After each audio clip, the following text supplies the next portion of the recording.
નહીં, એટલે આ તો મિરેકલ જ છે.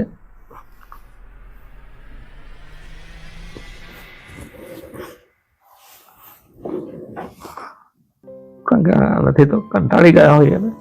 ડૉક્ટર સાહેબના માર્ગદર્શન હેઠળ આજે મેં મારું 7 દવાઓ લગભગ 5 દિવસમાં ઓછી ગઈ.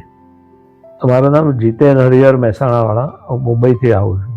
અને ડાયાબિટીસ, જૂની ડાયાબિટીસ હતી, એટલે એ ડાયાબિટીસની જે દવાઓ વધતી જતી હતી, તો એક વિચાર એવો આવ્યો કે હવે આ દવાઓ ક્યાં સુધી લેવાની. આજે ચમત્કાર જે થઈ રહ્યો છે, છેલ્લા 10 વર્ષથી એમને ડાયાબિટીસ છે અને રોજની 5 દવા લેવા છતાં એ કંટ્રોલમાં ન રહેવું.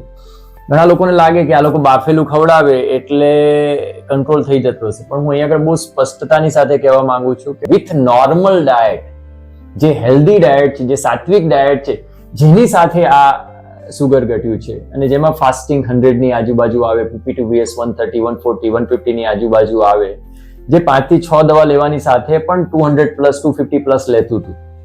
મતલબ પ્રોપર જમે છે, ભૂખ્યા નથી રહેતા. એટલે ઘણા લોકોની એવી ભ્રાંતિ હોય કે ભૂખ્યા રાખીને સુગર ઘટતું હશે.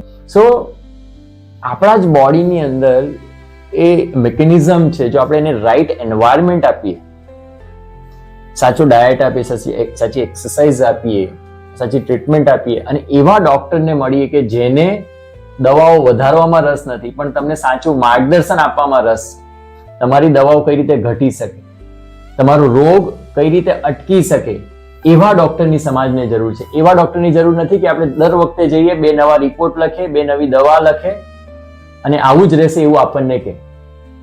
પેશન્ટની સાથે કોઈ શાંતિથી બેસીને એનું કાઉન્સિલ કરે, એને સમજાવે કે આપણી આ ભૂલોના કારણે આપણો રોગ વધી રહ્યો છે.